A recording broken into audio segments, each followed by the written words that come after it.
Hare Krishna. Hare Krishna. So we're inside. It is nice outside, but it's so noisy that we just thought better to read in the peace and quiet of our front room. Canto 4, Chapter 3, Text 23. Om Namo Bhagavate Vasudevaya. Om Namo Bhagavate Vasudevaya. Om Namo Bhagavate Vasudevaya. Text 23. I am always engaged in offering obeisances to Lord Vasudeva in pure Krishna consciousness. Krishna consciousness is always pure consciousness, in which the Supreme Personality of Godhead, known as Vasudeva, is revealed without any covering. Purport. The living entity is constitutionally pure. Asango he ayam purusha. In the Vedic literature, it is said that the soul is always pure and uncontaminated by material attachment. The identification of the body with the soul is due to misunderstanding. As soon as one is fully Krishna conscious, it is to be understood that one is in his pure original constitutional position. This state of existence is called Shuddha Sattva, which means that it is transcendental to the material qualities. Since this Shuddha Sattva existence is under the direct action of the internal potency, in this state the activities of material consciousness stop. For example, when iron is put into a fire, it becomes warm, and when red hot, although it is iron, it acts like fire. Similarly, when copper is surcharged with electricity, its actions as copper stops. It acts as electricity. Bhagavad Gita 14:26 also confirms that anyone who engages in unadulterated devotional service to the Lord is at once elevated to the position of pure Brahman. Mam chayo avyabhicharena bhakti yogena sevata sagunam samati vyaitan brahma bhuyaya kalpate. Therefore, Shuddha Sattva, as described in this verse, is the transcendental position which is technically called Vasudeva. Vasudeva is also the name of the person from whom Krishna appears. This verse explains that the pure state is called Vasudeva because in that state, Vasudeva, the Supreme Personality of Godhead, is revealed without any covering. To execute unadulterated devotional service, therefore, one must follow the rules and regulations of devotional service without desire to gain material profit by fruitive activities or mental speculation. Wow, that's quite a bit mouthful, wasn't it?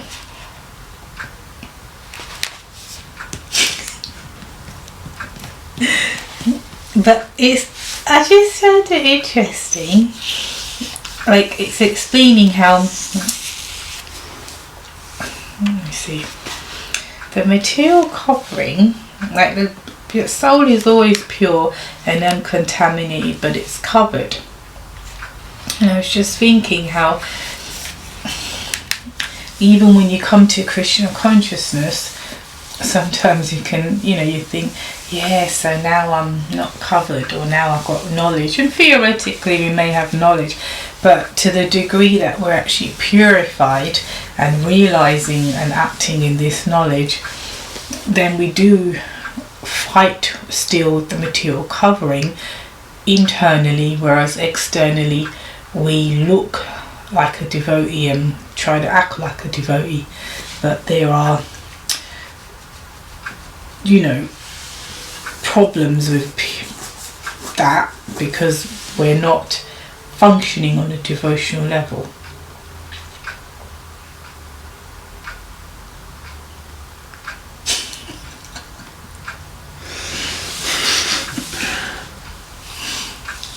Yeah, I wanted to try and repeat back what you said, but I didn't quite understand. Oh, So you're saying that sometimes people will act like devotees, but they're not really on the platform of devotee, so then there's problems. Yes, that's, I think, everyone. The point is that we're pure spirit soul, and we're covered. And then what happens is, when you're deep to this particular process of enlightenment, this covering becomes taken off. Yeah. If you're like an amazing person, it might get taken off in one go. As Prabhupada said, you can be purified and realised just like that, But the rest of us are struggling with that covering. So we become Krishna conscious. Oh, I like this chant, this temple is good. Oh, well, yeah, I'll engage in some service. So externally, we're wearing the outfit of a devotee, and we've got the, stamp, which stamps you as a devotee. That means tilak. And we act like a devotee. But because internally we're all grappling to the degree that we're purified and not purified, that causes problems. So it's just that realization that spirit soul who might devotee who might be like, gosh, you're a bit annoying, but it's because internally we do not realize what percentage of purification they have and don't have, and they're clearly acting from that level. That makes sense? Yeah, kind of, yeah. Okay. That made sense. You can write that down. Yeah, gosh. There's a couple of things I was thinking. One is, I of course like the analogies Prabhupada gives, the iron and fire, that's always a good one. And this one he gives the analogy of electricity running through copper wire, and it no longer is copper wire because it basically is electricity.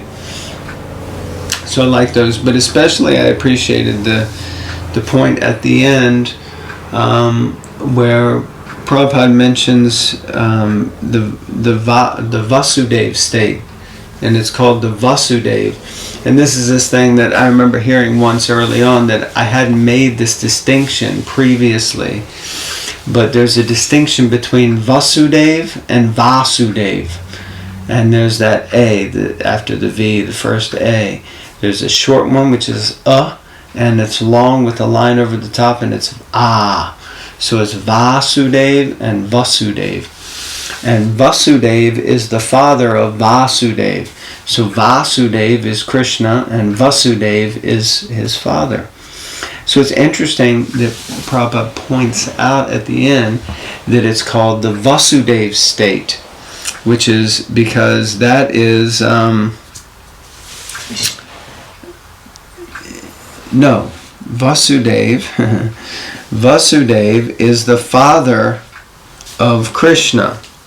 So it's through Vasudev that Krishna manifests, because Vasudev is the father of Krishna. So to achieve that Vasudev state means that is the consciousness that we need to come to in order to have Vasudev really manifest in our life, to appear in our life.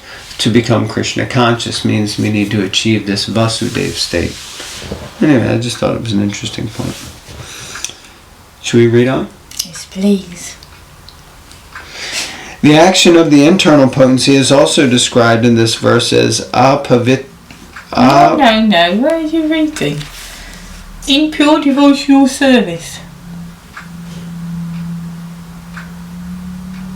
Oh, yeah. Oh, my days. Well, it's because the Vasudev state is mentioned there, Shuddha Sattva.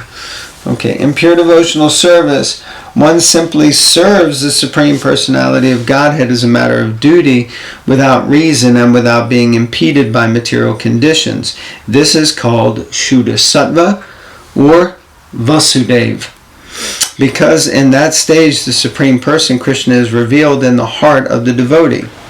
Srila Jiva Goswami has very nicely described this Vasudev or Shuddha Sattva in his Bhagavat Sandarbha. He explains that Astotara Sata 108 is added to the name of the spiritual master to indicate one who is situated in Shuddha Sattva, or in the transcendental state of Vasudeva. Interesting. Astotara Sata.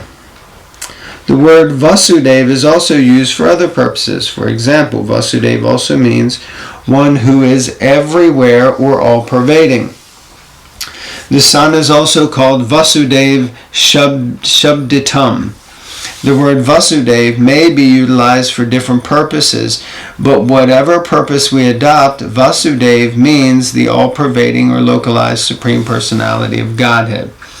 In Bhagavad Gita 7.19, it is also stated, Vasudeva Sarvam Iti. Factual realization is to understand Vasudeva, the Supreme Personality of Godhead, and surrender unto Him. Vasudeva is the ground wherein Vasudeva, the Supreme Personality of Godhead, is revealed. When one is free from contamination of material nature and is situated in pure Krishna consciousness, or in the Vasudeva state, Vasudeva, the Supreme Person, is revealed. This state is also called Kaivalya, which means pure consciousness. Jnanam Sattvikam Kaivalyam. When one is situated in pure transcendental knowledge, one is situated in Kaivalya. Therefore, Vasudeva also means Kaivalya, a word which is generally used by impersonalists. Impersonal Kaivalya is not the last stage of realization.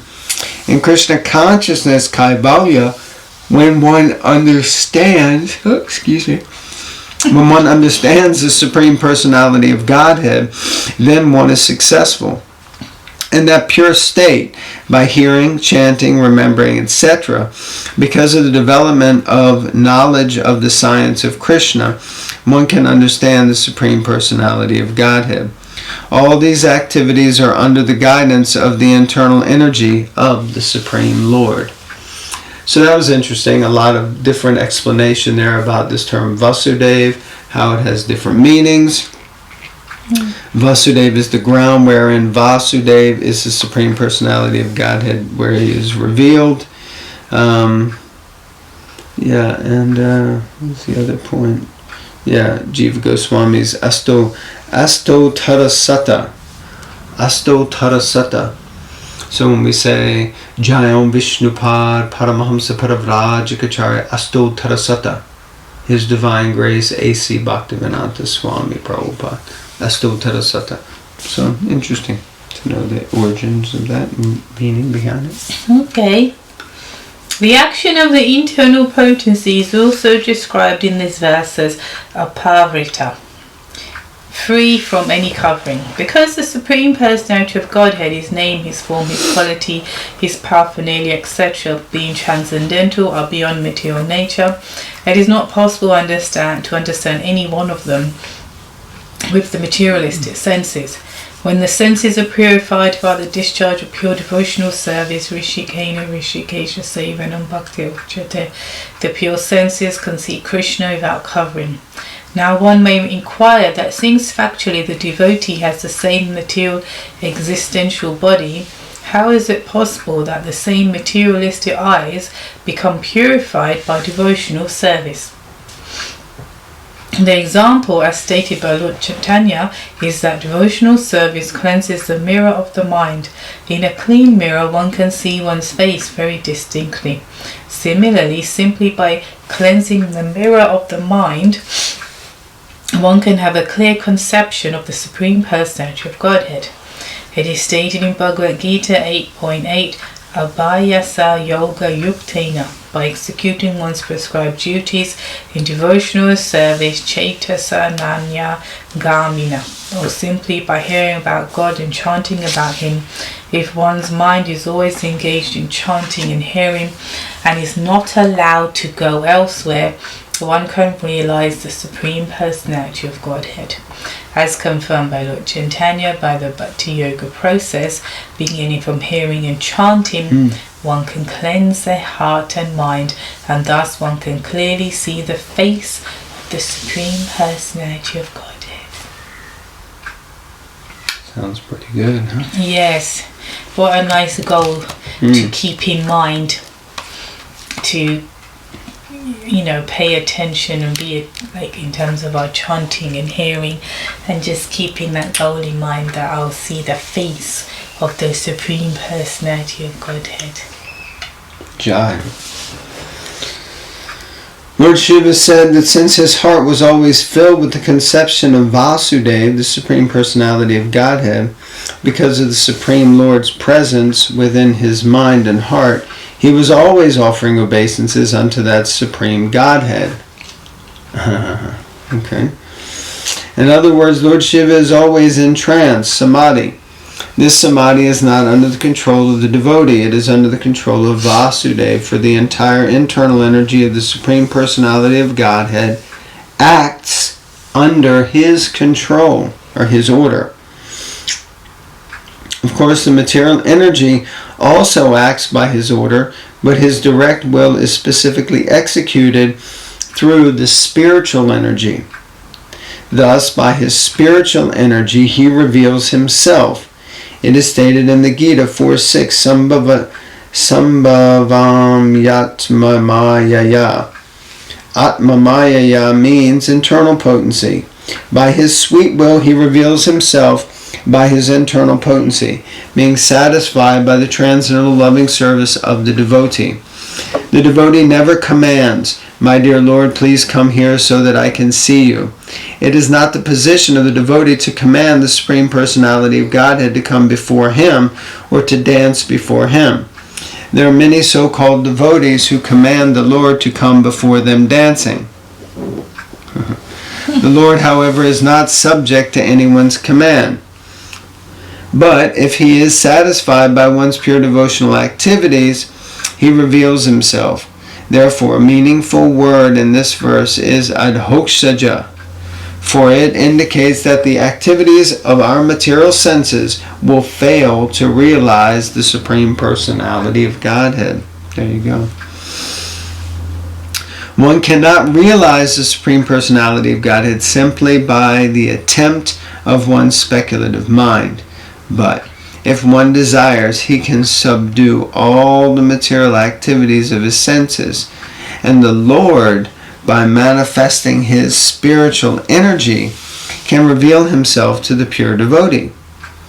When the Supreme Personality of Godhead reveals himself to the pure devotee, the devotee has no other duty than to offer him respectful obeisances. The Absolute Truth reveals himself to the devotee in his form. Interesting. He is not formless. Vasudeva is not formless, for it is stated in this verse that as soon as the Lord reveals himself, the devotee offers his obeisances. Obeisances are offered to a person, not to anything impersonal. One should not accept the Mayavad interpretation that Vasudeva is impersonal. As stated in the Gita Prapadyate, one surrenders to a person, not to impersonal non-duality. Whenever there is a question of surrendering or offering obeisances, there must be an object of surrender or obeisances. Wow, what a nice end to that purport. And so many points. This Prabhupada says that it is not the position of the devotee to command the Supreme Personality to come before him to dance. But then he says there are many so-called devotees who command the Lord to come before them dancing. But the Lord, however, is not subject to anyone's command. So he may come and dance if he likes, or he may not. So like that. But the devotee wouldn't necessarily order or try to request the Lord to come and dance. Mm-hmm. Now, of course, if you're on the highest levels of pure love, then you might, I'm sure Radharani might be like, Krishna, come dance with us, or some of the gopis or some cowherd boys might be like, Krishna, come play with us. But that's kind of different rasa. In general, the devotee, the point being, the devotee doesn't try to get Krishna to do what we want. We try to do what Krishna wants. That's the idea. Anyhow. All right. Wow, we've only got... Yeah, we're going to finish this chapter because there's just a teeny weeny bit left. Teeny weeny. Text 24. Therefore you should not see your father, although he is the giver of your body, because he and his followers are envious of me. Because of his envy, O most worshipable one, he has insulted me with cruel words, although I am innocent. Mm-hmm. Purport by Srila Prabhupada. Jai Prabhupada. Before anyone else gets their purporting. For a woman, both the husband and the father are equally worshipable. The husband is the protector of a woman during her youthful life. I've got no youth. Whereas the father is her protector during her childhood. Thus both are worshipable, but especially the father because he is the giver of the body. Lord Shiva reminded Sati, your father is undoubtedly worshipable, even more than I am, but take care, for although he is the giver of your body, he may also be the taker of your body. Because when you see your father, because of your association with me, he may insult you. An insult from a relative is worse than death, especially when one is well situated. Interesting. Would you like to read the final verse? Would you like to comment on that purport? I thought it was self-explanatory book. Okay, no problem. That's fine, no problem. The last and final verse of this chapter. Hari Hari Bol. If, in spite of this instruction, you decide to go, neglecting my words, the future will not be good for you. You are most respectable. And when you are insulted by your relative, this insult will immediately be equal to death. Thus end the Bhaktivedanta Purports of the 4th canto, 3rd chapter of the Bhagavatam, entitled Talks Between Lord Shiva and Sati. Hari Bol. Okay, so now we're at a cliffhanger. Will she go or not? Well, chapter 4, entitled Sati Quits Her Body. It's a bit of a... Why couldn't she just listen to her husband, didn't it? She could have avoided all that. That's what all us husbands say. But nevertheless, we tolerate, put up with so much. Okay, so we'll finish there. Everyone. Thank you all very much for staying tuned in. Thank you for coming back. Remember to like, comment, subscribe, share, and read the Bhagavatam, of course. and have a nice day. Have a nice day.